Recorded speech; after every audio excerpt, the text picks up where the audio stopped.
What's up, guys? Welcome to Pack Rations. I am your host, Chef Bojangle. So let's get this started. So we're going to start with our potatoes. I've already got these cut in half here. I just cut them in half because it's going to help with that cooking process. We're going to always start our potatoes in cold water. So we'll drop these guys right in here in some cold water. Or put your potatoes in and fill them up, however you want to do it. So the key, though, is to get these going right away, because obviously these are going to take longer than anything else is going to take. So we're going to get those going right away. Now, while those are going, I have a surprise for you guys. So I promised some new loot, and I'm going to show this off to you guys right now. I'm very excited. I've had this for about a year now, and I haven't actually used it yet. I looked this morning, and right now these are going for about $1,200 to $1,500 on eBay. So if you're really interested, you might be able to get one. All right, so let's check out the inscription here. It's about time this thing found its way into the right hands. Most of what we make down here never sees the light of day. Top secret, cloak and dagger. You know the drill. But this was too good to let go to waste. It's a custom version of the tactical chef's knives we developed for people in the field. The touch of added flair, well, that's just for you. You'll know the best how to put it to use. Keep it on display, treasure it, put it to work, your call. Just enjoy it as much as we did. Who knows, maybe someday it'll be worth something. Had this for about a year. I've loved looking at it on display, but that's not what I got it for. Like I got it because it was a cool knife and I wanted to play with it, so that's exactly what we're gonna do. Actually, I'm gonna show you guys this front side here. Just look at that detail, look at that design. Like this isn't just like a chef's knife, like this is Batman's chef's knife. Okay. So you open it up. I mean, it's like you got it right from Wayne Tech. Like it's so freaking cool. Get that out of the way. But like, look at the detail. Like, look at this. Look at this. It's freaking awesome. Only 485 of them made. This is number 106 out of 485. I'm so excited to get to use this thing. Look at it. Look at the detail. It's beautiful. It is absolutely beautiful. Look at this thing. Look at that. Look at that. Come on. Come on. Trying to make sure I get it in good camera for you. It is freaking beautiful. And it feels so good. Oh, it feels so good. All right. So this is my pride and joy. Like I said, had it for a year. I haven't actually got to use it yet. Currently about $1,200 to $1,500. And I'm about to cut steak with it. Some might say I have a problem. I say it's a toy, it's a tool. Let's play. All right. So, got our potatoes going. We're going to keep an eye on those. Always make sure you salt your water. So, we'll just give that a little spritz of some salt here. All right. So, we're going to start with our butter. While our potatoes are going, we're going to get our butter to go. So, we start with that fresh, softened, fresh, unsalted butter. And I'm going to just use a nice wooden spoon here. So we're just going to make sure it's nice and soft, because we're going to be mixing our fresh herbs and fresh garlic in here. So yeah, that's nice and soft, nice and pliable. All right. Hello, dog. All right. I've got about 5 cloves of fresh garlic here. Always measure your garlic with your heart. So we're going to start. I'm just going to kind of take this down a little bit. Oh, this knife. Oh, my God. Oh, it's like butter. It's literally like butter. But all I'm doing is I'm cutting the garlic right down the middle. I'm essentially quartering the garlic for now. Like that's basically what I'm doing. Oh, fresh garlic. It smells so good. All right, get these down. I'm going to go ahead and take them down a little bit more. I'm going to show you guys a little trick while we're doing this. If you have a garlic press, like a garlic mincer, you want to use it. by all means use it. I'm playing with my new knife. That's all that is. So if you want, feel free to use your garlic press, garlic mince, whatever. But once we get this down a little bit farther here, what I'm going to do is I'm going to show you the little trick to get it essentially like a garlic paste. If I had a nice food processor, I'd just do that, but sometimes you don't have that. Obviously, be very, very careful when you're cutting using garlic. I've been doing this for a very long time, so I'm a little more used to it, I guess, but trying to make sure that my garlic actually gets cut. You guys be very careful. I recommend you using your garlic mince if you're not experienced with the knife. Oh, the knife is so sharp I can't even it's trying to cut down into the cutting board, which isn't a bad thing necessarily, but I don't have a super high strength cutting board, so I don't want the little pieces of this cutting board coming off of my garlic. We're gonna get this cut down nice and fine here. Now that I've got it down, I'm just gonna kind of take my knife through it. I want to get it pretty small here. Do a nice fine chop. If you notice, I have a towel underneath my cutting board. Typically, that helps keep your cutting board from sliding, but this type of cutting board, it's not cooperating with me very well. So again, be very careful. If your cutting board is moving on you, switch to another one if you have to. Be very, very careful. Keep your fingers at a safe distance from the knife, whatever you're safe with, whatever you're comfortable with. Again, I've been doing this for a very, very long time, so I get a little careless sometimes, you know. Sorry though. We're going to keep chopping this up, get it pretty small here. And so again, the reason why we want to make sure we don't use salted butter, we are using unsalted butter, is because as we're cooking, we're going to be adding salt, more seasonings here and there. So with cooking, the biggest thing is it's layering your flavors and developing that flavor from the ground up in layers. So we're going to first get this chopped up here. Looks decent to me. What I'm going to do now is I'm going to take a little bit of salt. I'm going to sprinkle salt over the top of this.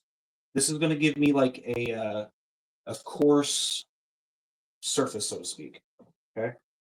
What I'm going to do is now I'm going to take my knife and I'm going to start pressing this garlic and smashing it down. And again, that salt's giving me that coarse surface there to kind of help break this down. I'm just going to keep going over this. And as we're pressing this and smashing it, we're releasing the oils and the garlic in the garlic. And all that extra moisture is going to start to come together. And we're essentially going to end up making a garlic paste here. So I love using the garlic paste myself.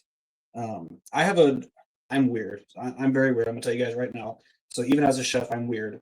I have a weird thing about textures in food. So if you guys are watching this and you have kids that kind of have that same issue where they're not scared of the flavor, it's the texture of it. So with me, like in my butter or whatever, because I'll save some of this butter and you can use it for all kinds of stuff. It's really that versatile. But I don't want that crunch in my butter. That to me, it's just off-putting. So if I can get this down fine to where it's not that crunchy texture, it's that nice, smooth, almost like a butter. Just gonna keep going here though. And if you have to, I'm gonna shorten my or go with a little bit less here, because then it's just easier to work with.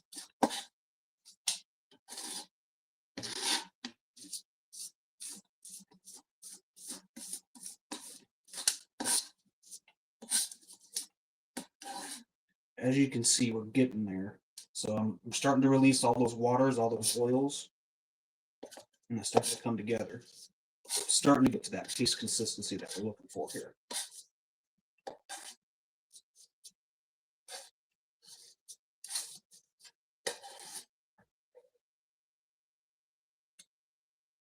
Again, when it comes to measuring your garlic, you measure with your heart. I had, 4 or 5 cloves. Some were kind of big, some were small.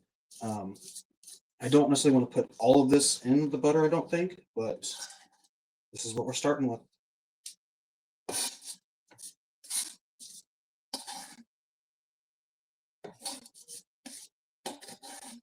Cooking can be a messy job. It can be a messy job.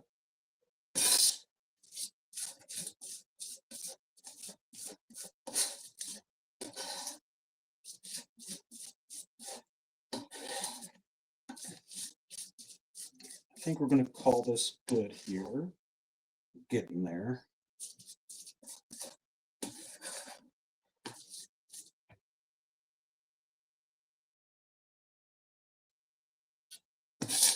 And yeah, I take that back. All of this is going in. We all that garlic in there. Come on. Who am I kidding? Who am I kidding? Take all that, get all of our garlic in there. I'm going to take this over, give it a quick rinse, and I'll be right back.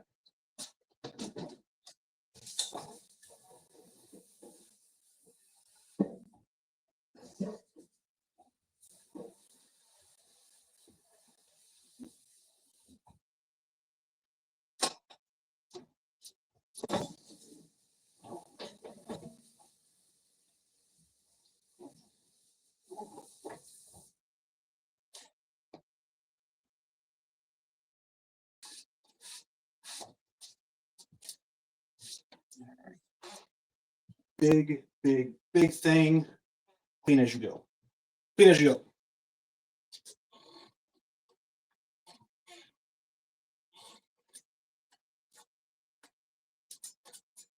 All right, so we've got our garlic chopped. We've got our garlic in the butter. I'm going to go ahead and get our seasonings in there just because I feel like some seasoning. So we've got some salt in that garlic already, so we're going to be mindful of how much more salt we're adding. But we're going to add about a quarter of a teaspoon here. Okay, my black pepper, I'm going to add about half a teaspoon. Okay. So when it comes to the gunpowder, that cayenne pepper, if you don't want the heat, that's fine. Use some smoked paprika. That's still going to give you some nice smoky flavor, and it's not going to give you the spice, that heat from the cayenne. But over here, we like the heat, so I'm going with about 3/4 a teaspoon of cayenne pepper. Okay. Now for our fresh parsley here. So what I'm going to do is I'm actually going to sort through it a little bit because I'm going to save some so we can put a nice little pretty garnish on our steak when we're done here. Not that one. Let's see. This is how you do it in the kitchen too. Is when you're prepping your expo line, getting your station set up. This is exactly what I would do: is go through, find the prettiest ones, and that's what I'd use for my garnish plate. My garnish is on the plate, and then the rest of it's what I chop up. You can save your stems for stocks, soups, make sachets, and that gets you the nutritional properties from the stems. Because that's not going to get you a lot of flavor. I mean, that's just, yeah. Get some of these separated here. I still haven't really found that pretty one that I want to save. Cold water helps perk them up too. So, like usually on the expo line, we'll have these sitting down in the water. We'll go with that one. That one looks nice and pretty. Keep an eye on our potatoes here. So, we definitely, like I said, definitely want to get those started first, so that way they can start cooking while we're doing the rest of this prep work, getting everything else ready here. Trying to keep an eye on my time as well. All right, so potatoes would probably take about 10-15 minutes, just depending on how many you have in there.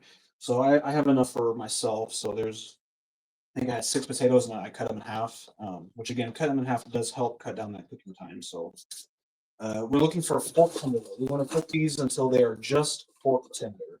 So what that means is we can take a fork and we can easily stick it right through the middle of the potato. Okay. So that's exactly what we're looking for. I would say these are pretty close. I'm still getting a little resistance on some of these bigger ones, so we're going to let them go just another minute here. These are getting very, very close. But yeah, so fork tender, your fork should be able to slide easily into the potato. Maybe a little bit of resistance, but you shouldn't have to like stab into it. Okay, so fork tender is what we're looking for on the potatoes. Put this over here.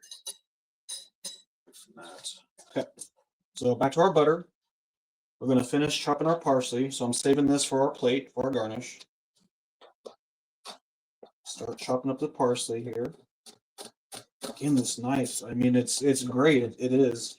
It's trying to dig down into the cutting board, and I don't want that. So we'll get that started, and then we can rock back through it like we did on the garlic.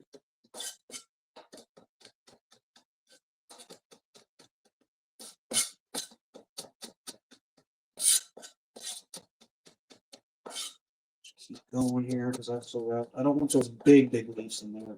I want essentially what you see here. That's what I'm going for.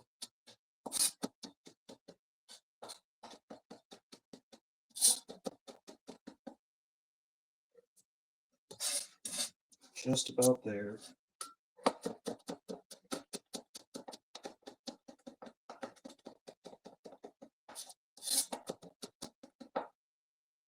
Now you have to be careful with your parsley. So if you over chop it, you'll bruise it and it'll start to release too much moisture, too much water. You got to think everything is made up of water, everything. So the more you break apart the cells of the leaves of the parsley, the more it's going to start to break down. So I'm going to stop here. Then you might be able to kind of see this, but some of these are all starting to look like kind of bruised, and that's exactly what I'm talking about, especially right in here. So if we go too much further, we're going to start to release too much water from the parsley itself, and I don't want that in my compound butter here. So I'm going to take that. This is probably about 1.5 tablespoons of parsley, chopped parsley. Get that in the butter here. So now we've got pepper, we've got cayenne pepper, we've got our parsley, and we've got our garlic. So we're going to give this a nice mix. Get all that incorporated nice. Now, there's a couple things you can do with this. You can, if you want to get all super fancy, you can roll it into a nice little log. Get some parchment paper or plastic wrap, rather. Load up into the plastic wrap and roll it. I mean, literally just take your plastic wrap, blob of garlic butter in the middle, fold your sides up, and just roll it tight. This is a nice start here. Let me show you guys. So it's looking good, but I don't see that contrast with that red. So that gunpowder is not really popping yet. So we need to go with a touch more of the cayenne. And I'm going to go ahead and hit mine with some more, some of that smoked paprika as well, just to get that additional flavor and color in there without burning my mouth off. So we'll go with some paprika. And I'm going to hit it with another 1/4 teaspoon of cayenne, because I do like the heat. So, okay. This is my nice little fancy spice tin. I love it. It's amazing. Keep all my everyday use spices in there. Okay, these are good. We'll go ahead and kill the fire on this. So once your potatoes are nice and fork tender, we're going to bring them over to the sink. We're going to drain them. We're going to put them back in the pan, and we're going to fill the pan with cold water.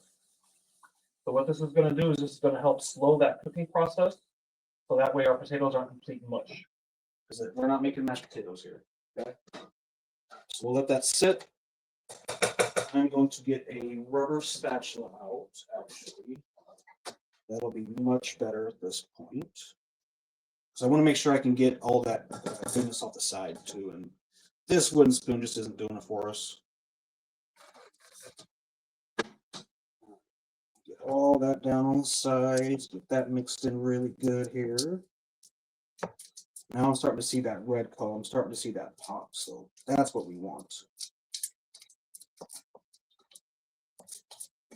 You know, we got it loaded with garlic, fresh parsley, pepper and cayenne pepper. There we go. I don't know how well you guys can see that. But now we can actually see that red in there against the green with the garlic. And if you don't want to use all that parsley, you don't have to. I'm not scared of some parsley. It's going to make it look wonderful. Especially once it all melts down over the potatoes and everything. Oh, yeah.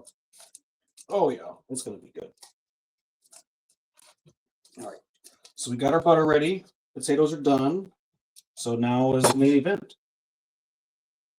Let's move what we don't need out of the way. Again, that clean as you go. Clear the cup clutter. Save our little pretty piece here.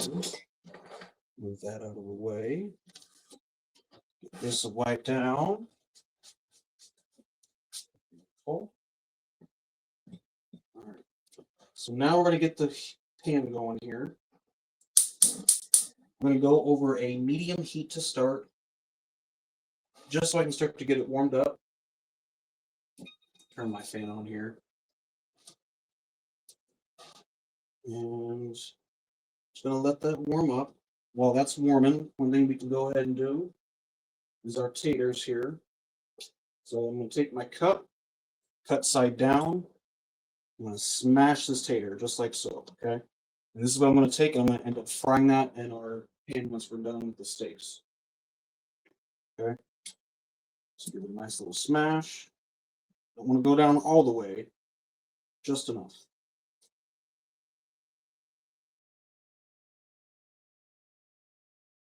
Smash down here.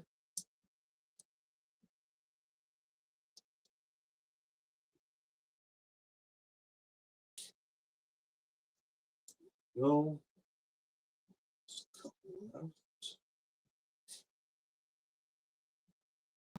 Smash taters. Yeah, like I said, we'll while our steaks are resting, we'll take these taters and fry them in that beef fat. Awesome. Nice crispy potatoes.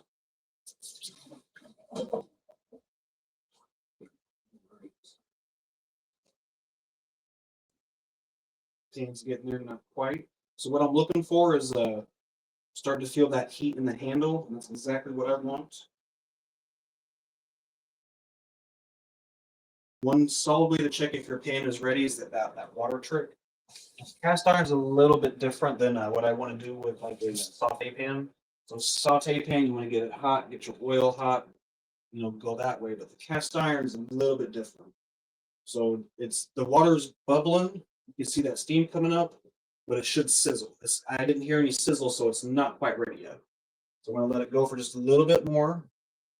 Now this is where you want to really watch your heat though, because you don't want to just start it on full blast, because the cast iron's not going to heat up evenly and properly. You could potentially warp your cast iron. So that's why I started at that medium low heat, and then adjust it from there. Once we get our steak in it, we don't want to have it too high either, because we're going to burn the outside and not really get to the temperature that we want. So I think we're about there now. One more time, a couple drips in the center of the pan. Do that sizzle. That's what we want. Okay. I'm gonna go ahead and take a good love. All right, so let's take just a second to talk about the meat.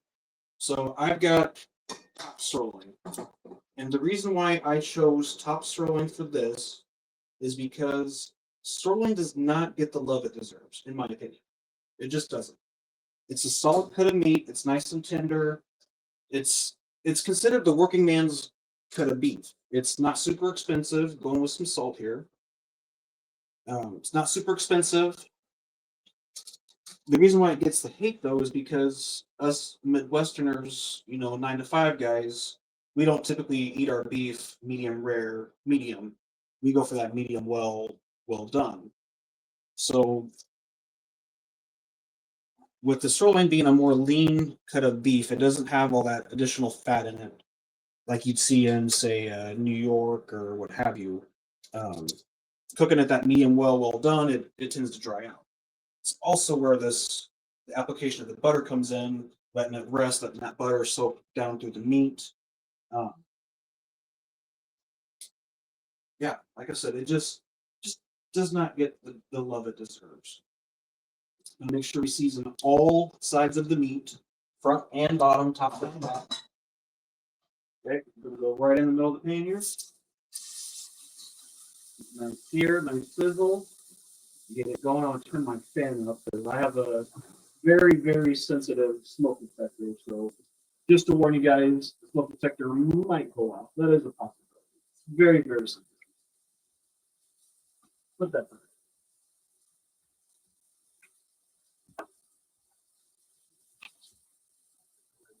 Crack this window here actually just to get it going.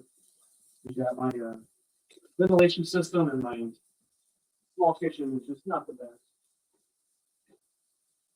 It's very simple. I moved the phones and I forgot about it. Nope. Always gotta check your phones. Make sure they work properly. Make sure they're in tune. Fantastic. All right. Need some more light too. I like to have light when cooking. Unfortunately, mine on my remote going out, so I got to substitute for this. All right. All right. So I'm going for the nice medium myself. So I'm going to go about 4 minutes on each side. And I'm not going to touch it right now. I'm just going to let it do its thing in the pan. Just leave it alone. Don't touch it. Don't touch it. 4 minutes. Okay. Also wanting to keep in mind, I'm going to crank that heat down just a little bit. So now I'm down to a nice medium low heat. Cast iron retains heat very well. So once it gets nice and hot, it stays nice and hot. So I'm just trying to help monitor that heat. And I had it a little too high, a little too long. And take it off and just kind of let it do its thing. But as far as the steak itself, I'm not going to touch it. Just going to leave it there for a few minutes, let it do its thing. Okay. You have our sample pieces for the pups. Got to feed the pack, right? Start with pack rations. So we get that going for Missouri. They've got something to try with us here. Come back to the potatoes here. Spatula, just to help make sure I get them up off the cutting board easier. You just bring them up since we smashed them down on the cutting board. That way, when I go to put them in the pan, it's nice and easy to slide them off here.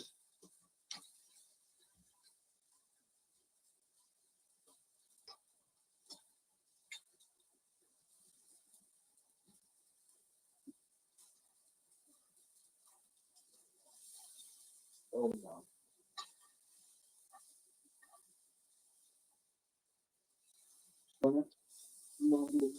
Just lower, make sure it's that nice even sear. You pressing on it, that's exactly what I'm doing. I'm trying to make sure the middle of the steak is down, touching the pan, and you can slicing off and nice even sear.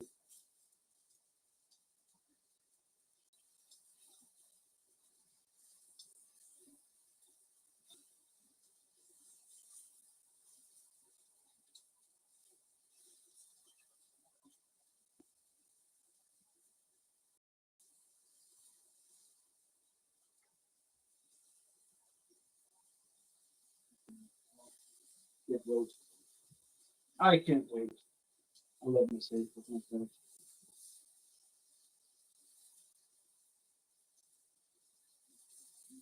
Nice and browned off with the pup.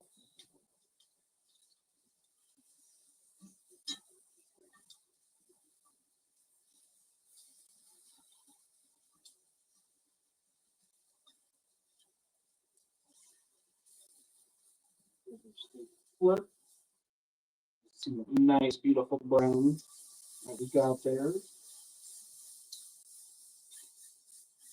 Again, pushing down on it. Simply to, again, make sure it's got that nice flat flat bottom to really make sure it's getting that solid steel. Okay. Get that dough. Set these to the side. So we got our potatoes ready. We've got our butter done and ready. It's good to really get in here and make sure you don't have any big lumps left.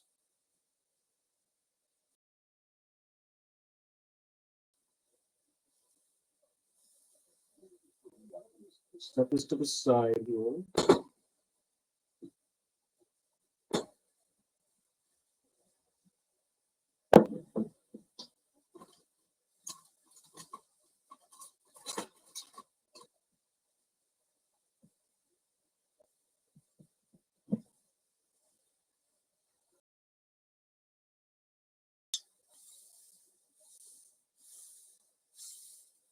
It's actually kind of funny. I don't know if you guys saw, but Delaney took off running. She knows that damn smoke detector is so sensitive. It's not a bad thing. It's not a bad thing, but it's annoying. It's very annoying. I promise I'm not burning anything. I promise.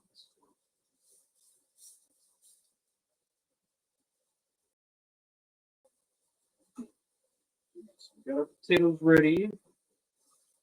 I'm gonna leave my seasons here because again we want to layer flavors. So once I go in the pan with the potatoes, I'll hit it with seasonings, salt, pepper, maybe some garlic and onion itself. Might not do the garlic actually because when I go to do the potatoes, I'm gonna hit it with a dollop of that butter, which has got the garlic in it. So I'll probably just do a little bit of onion on them. Give it a little millimeter here. Start to see it on the sides, possibly here. Bring that a little bit closer. You start to see on the sides though, so you can see it's slowly starting to brown on the sides even, which is good. It's what we want. Um, give this another minute and a half here on this side, and then I'm gonna go and brown each individual side of the steak itself. Like you got to get that nice brown. Like that's where you're gonna get your flavor. I can get this. I can't wait. I'm excited. I'm excited.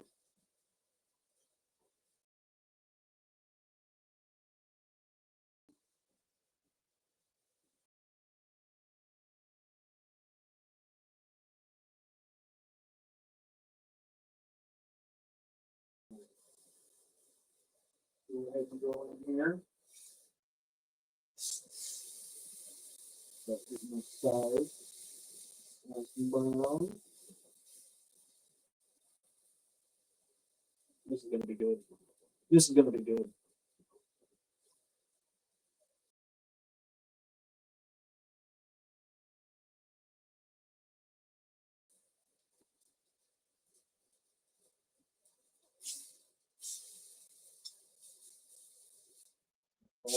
Same, same idea though, where we're gonna turn it a little bit here just to make sure it's got nice and sear everywhere.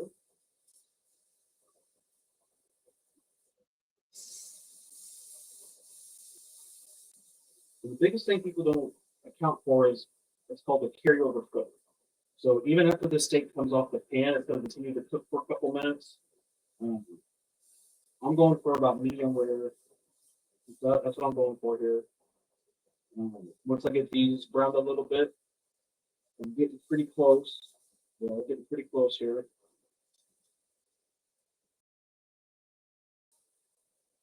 Yeah, I usually take my steaks medium. If I'm eating out, medium. I before cooking school, it was always medium well done. Always. Um, now that I have a more better understanding of the process and how everything actually works, eating out I go medium just because you know I still trust people. But cooking at home, I'll do medium.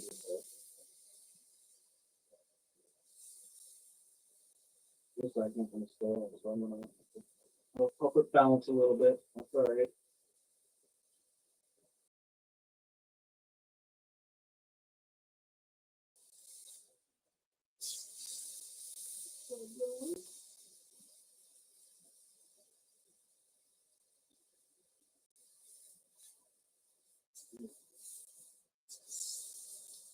All right, let's see. Very close. Very, very close. Another minute there. Ready with some butter.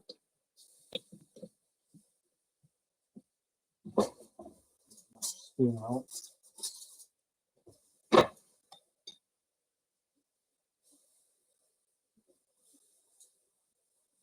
Close. Very, very close.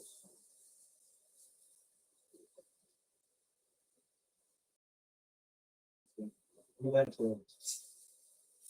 And that's just salt and pepper right now. I love that natural flavor you get from onion cans. It's just different. It's so different.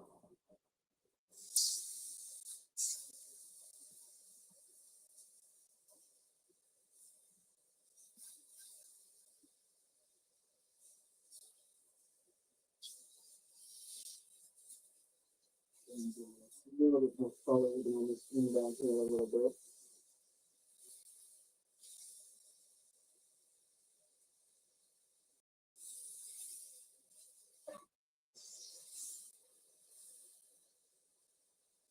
Looking inside. I want that one end to be not brown, it's actually brown.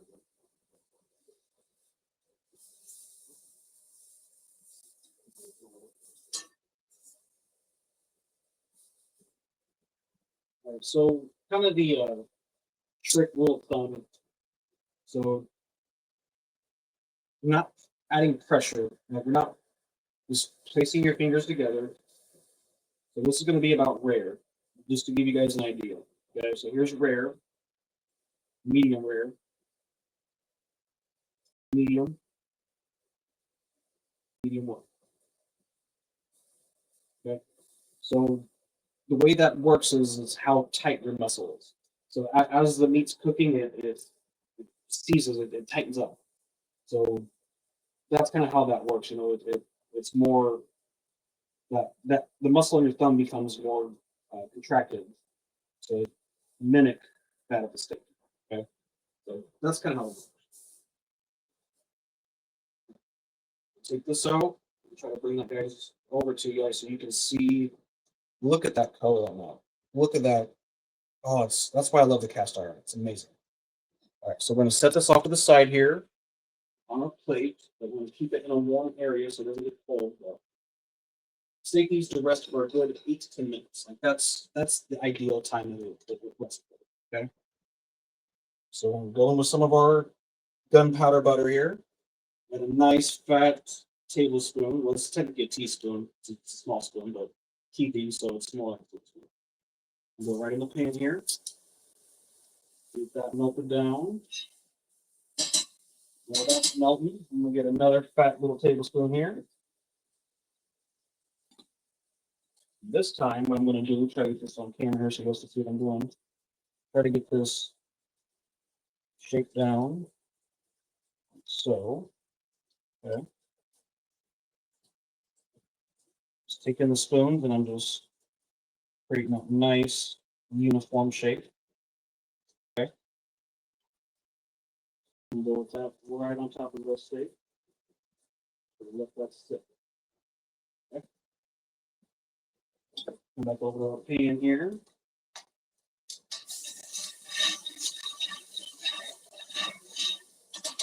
Good. We'll take that heat back up just a little bit. Going with our potatoes. Make sure we get a nice flat contact here. Trying to do skin side up first, but start frying, get nice and crispy.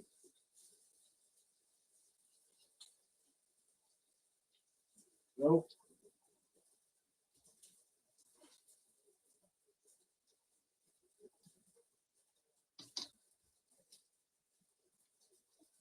Bring this over here for you guys to be able to see that while it's sitting and resting a little bit. And I'm just gonna let that butter do its thing. It's gonna as it melts, it's gonna kind of seep down into the meat. The reason why you want to let your meat rest is because as you're cooking it again, it's seasoning up, it's tightening up. You want it to sit and rest and relax. And as it relaxes, all those juices that have been being forced out are going to slowly kind of be incorporated back into the meat itself. So while it's doing that, when the butter's melting, it's going to soak in some of that butter as well. You know what flavors are doing here? Just let them go. You get the nice crispiness on them.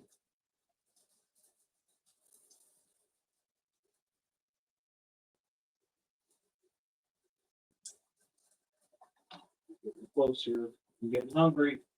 Surprised the dogs aren't up here. Sirloin's going to run because she's scared of that damn smoke detector. Like she has to miss out. It's unfortunate.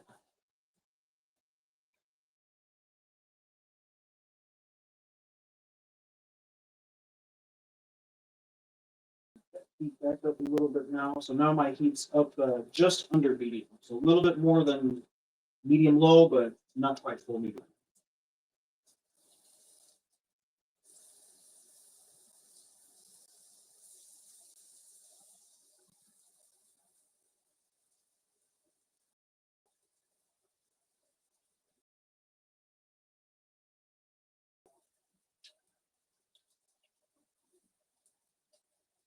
Obviously, be very careful. Things on the stove are hot. Things on the stove are very, very hot. You only get one. That's it. That's all you get. You get one. You get one warning. No more.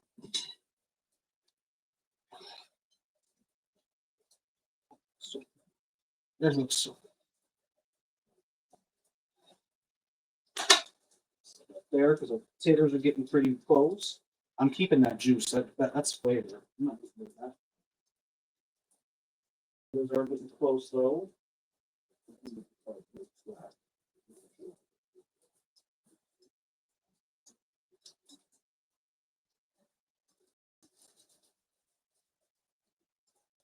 What's important about our cast iron pans, kids? We're not going to wash it with soap and water. No. Take a towel, take some paper towels, whatever, wipe the bulk of it out. If you need to rinse it, rinse it. Do not use soap. Do not use a scrubby. Don't do it. Don't ruin your freaking cast iron pan. These are looking pretty good. Very, very good, actually.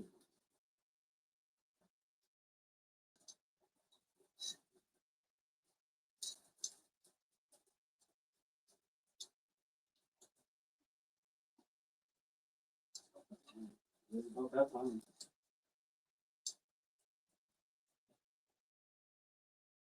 All right, so bring this a little bit closer to you guys to get a better look real quick. So this is essentially what we're looking for. Nice browning. Looking good. I wouldn't mind getting a little bit more color on these guys, I'm being honest, but we're just about there. So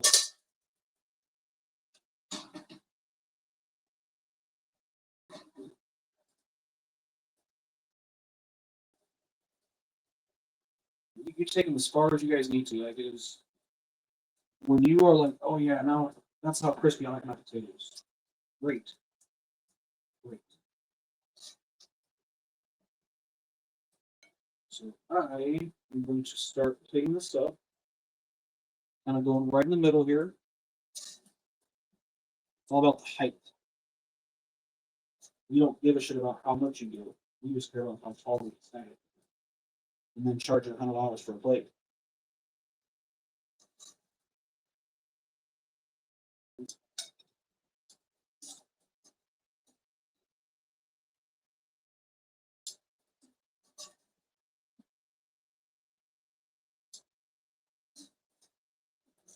Move that on.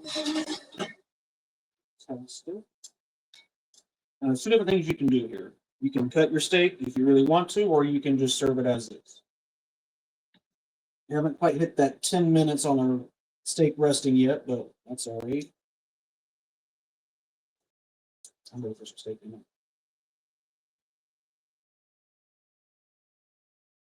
Right. So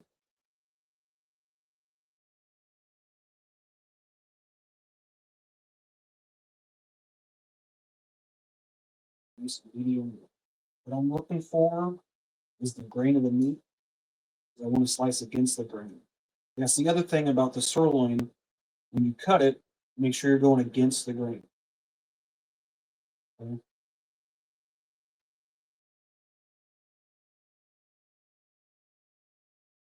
Look at that. Nice, beautiful medium rare.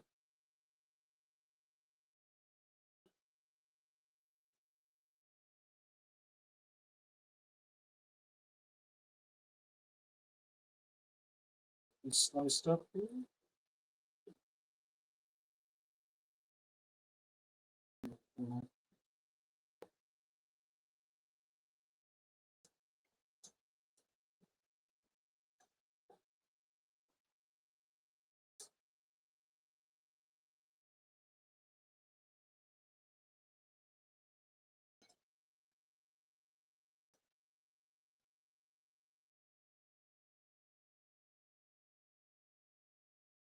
Butter right in the middle there.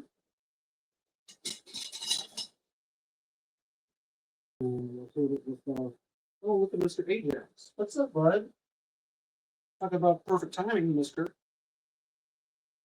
Usually something about like this is what most of the dining rooms that I've expo for have done. Just a nice little parsley thing right over the middle. Get this out of the way here. Nice, look at that. Those nice crispy potatoes. Excited. I'm excited.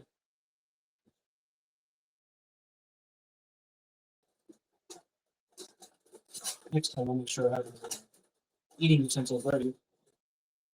We're going for potato first here. You have to step back a little bit so you guys can see me better. You can see this is good, but going with the potato first. Very hot. Very good. I almost want one more butter though. There's you get that kick of the cayenne. It kind of finishes it if it's at the end. Oh, I love it. Love it so much.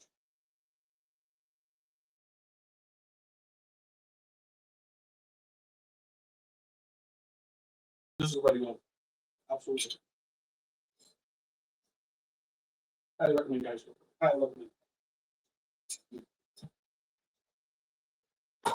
Good stuff.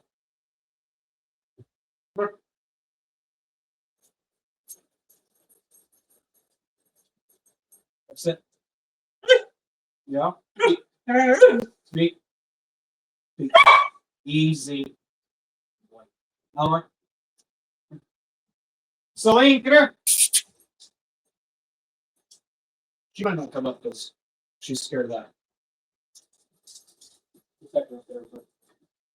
Oh, there she is. Come here. Come pretty girl. You had yours, mister. Sit, Celine. No, you had yours. Good girl, speak. Celine, speak. Speak. Speak. You give me a good one, speak. All right. You. That's my baby right there. She's the day one. She's 5. She's actually turning 6 this month. Yeah. A couple days. Man, he's 1. Mr. Ajax. And Eleanor's the rescue. She's estimated to be 6. So yeah, I again guys, I highly recommend this. Very, very good, very flavorful, very delicious. Let me know what you think. Enjoy, guys.